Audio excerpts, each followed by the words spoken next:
Jusqu'à présent, en géométrie, nous tracions des lignes sur une surface plane, sur une feuille de papier. On pouvait faire des droites, des cercles, etc. Maintenant, nous allons travailler dans l'espace. En fait, nous allons travailler avec ce qu'on appelle en géométrie des solides. Voilà un solide, vous le voyez, ce solide. Et puis voilà un deuxième solide. Si vous regardez ces deux solides, ils ont des propriétés communes. Si je le mets ici, celui-ci, sur cette face, celui-ci sur cette face, ou sur une autre face d'ailleurs, je m'aperçois que ces deux solides ont deux faces qui sont donc superposables pour celui-ci et celui-ci. Bon, ici, si j'ai posé ce solide comme ceci, j'ai deux faces superposables, bien sûr. J'ai celle du dessus et du dessous. Et toutes les faces, ici, sont des rectangles à chaque fois. Regardez bien, ce sont des rectangles. Alors, ces solides sont appelés des prismes. Un prisme droit, c'est un solide qui a deux bases superposables qui sont des polygones. Ici, vous avez comme base superposable un triangle. On appelle ça un prisme à base triangulaire.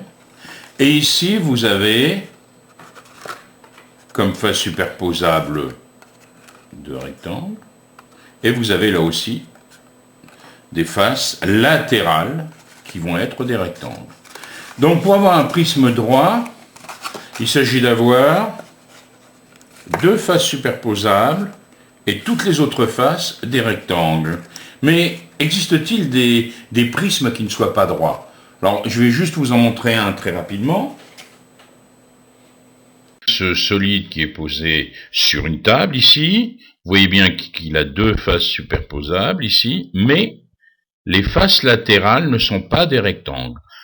Ce prisme n'est pas un prisme droit, c'est un prisme oblique. Revenons à nos prismes. Si je prends le prisme droit à base triangulaire ici, on a 1, 2, 3, 4, 5, 6 points ici qui s'appellent des sommets. Donc ce prisme droit compte 6 sommets, 2 bases, comme on le disait tout à l'heure, 1, 2, 3 faces latérales ici, qui sont des rectangles, et vous avez ce segment qui joint 2 sommets. Ce segment s'appelle une arête. Alors combien d'arêtes sur ce prisme droit à base triangulaire? 1, 2, 3. 3 ici au-dessus, 3 en dessous. Ça me fait un prisme avec 9 arêtes. Alors ce prisme droit ici maintenant, vous le connaissez bien. Vous l'avez peut-être appelé avant un pavé droit. Ça peut s'appeler aussi d'un nom un petit peu compliqué un parallélépipède rectangle. Donc si vous supposez que vous avez ici, alors évidemment suivant la façon dont vous allez poser votre prisme droit, toutes les faces, dans le cas du parallélépipède rectangle, peuvent jouer le rôle de base. Alors on a combien de sommets? 1, 2, 3, 4, 5, 6, 7, 8 sommets. Les arêtes 1, 2, 3, 4, 5, 6, 7, 8, 9, 10, 11, 12 arêtes. Les arêtes donc qui joignent les sommets. Et on a 1, 2, 3, 4 faces latérales.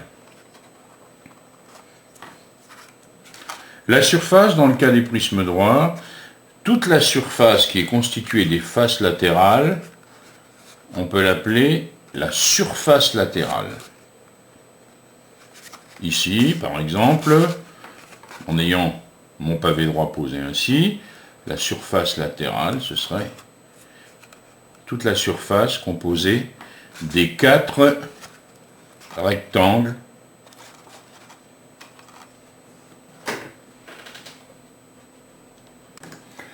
vous reconnaissez sûrement ce solide, c'est ce qu'on appelle un cylindre. Un cylindre qui a deux faces superposables, qui sont des disques, d'accord? Et puis ici, toute cette surface ici latérale. Alors, ce qui est intéressant, ce cylindre, on l'appelle, en fait, son nom complet, c'est cylindre de révolution. Pourquoi? En fait, un cylindre, c'est un solide qui est décrit par un rectangle qui tourne autour d'un de ses côtés. Regardez, si vous imaginez que ce rectangle est en train de tourner par rapport à un de ses côtés, il va créer, en tournant ce cylindre, il va décrire tout le cylindre. Alors à noter que quand vous faites un mouvement circulaire ainsi, que vous revenez à votre position de départ, à chaque fois que vous faites un tour, on dit que vous avez fait une révolution. D'où le nom de cylindre de révolution. Regardons bien, vous avez donc notre rectangle qui tourne autour d'un de ses côtés et qui décrit le cylindre. Voilà, j'ai repris mon pavé droit. Je vais maintenant déplier ce pavé droit, enlever ici les quelques bouts de scotch que j'avais mis, et en le dépliant,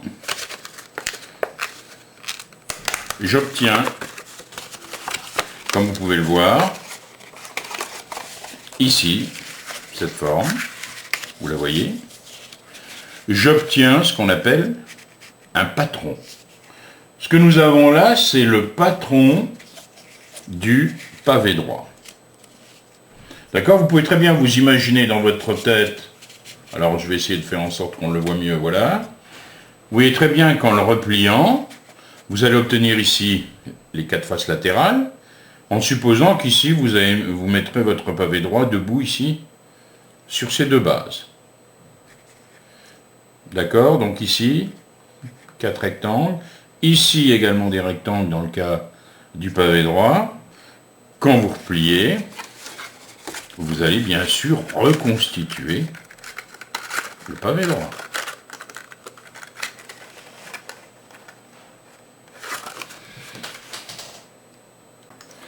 Dans le cas du cylindre, précisons une chose, c'est qu'ici, le rayon du disque, c'est ce qu'on appelle le rayon du cylindre. Et ici, vous avez la hauteur du cylindre. Bien, alors si je déplie ici, j'obtiens également un patron. Alors attention,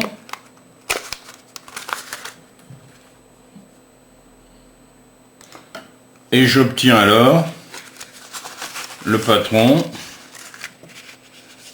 qui a cet aspect. Vous avez un rectangle qui correspond à toute la surface latérale et vous avez 2 disques ici.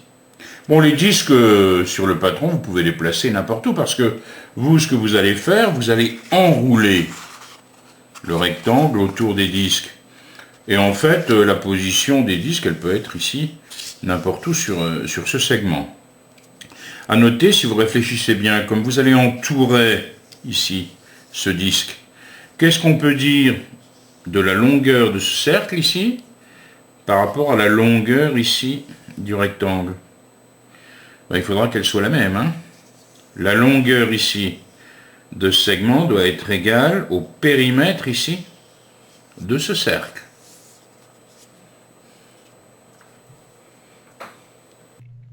Prisme droit, cylindre de révolution. Un prisme droit, c'est un solide qui a 2 faces parallèles et superposables, regardez ici, qui sont des polygones. On appelle ces 2 faces les bases du prisme.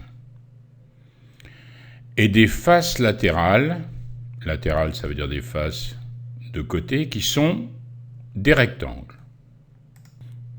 On voit ici 2 prismes droits représentés en perspective cavalière. Il y a un prisme à base triangulaire, sa base c'est un triangle, on a ici les 2 faces superposables en violet.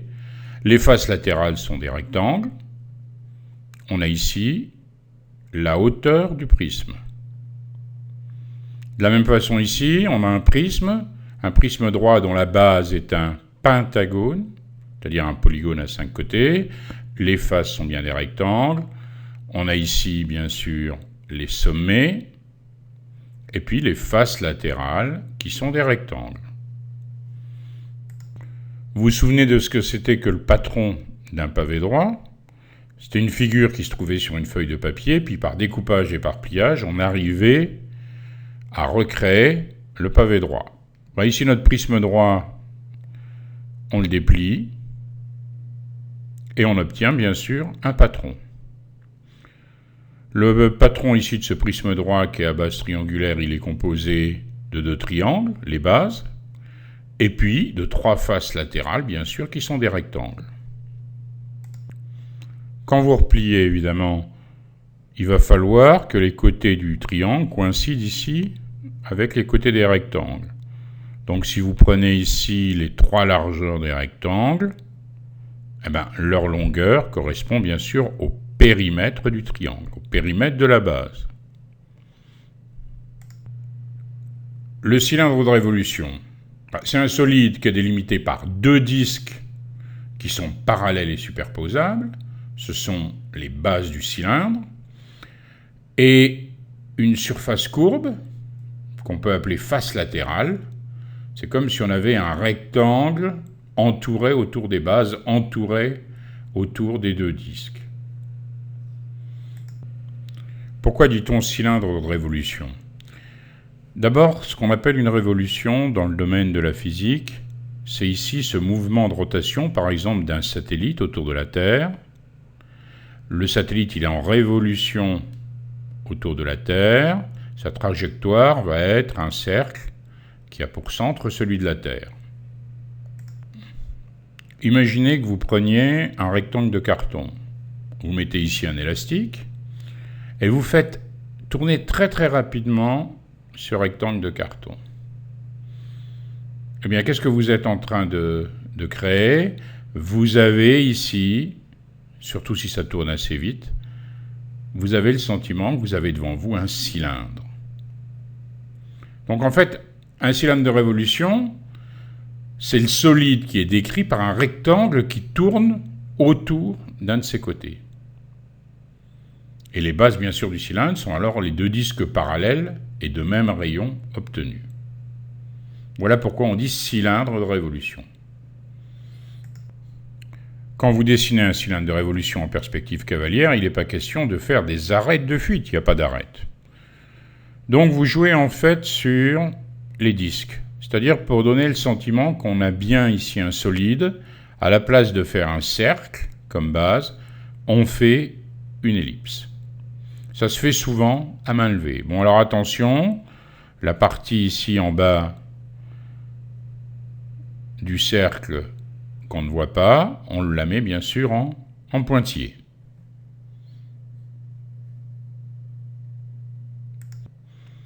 Voyons le patron d'un cylindre de révolution. On imagine qu'on déplie un cylindre. Qu'est-ce qu'on obtient? On obtient bien sûr un rectangle et 2 disques. C'est comme si le rectangle s'enroulait autour des 2 disques. Voici le patron d'un cylindre. Alors attention, comme le rectangle ici va s'enrouler autour des disques, qu'est-ce qu'on peut dire de la longueur du rectangle? Elle est égale au périmètre du cercle, à la longueur du cercle. Donc ici, 2 fois pi fois r.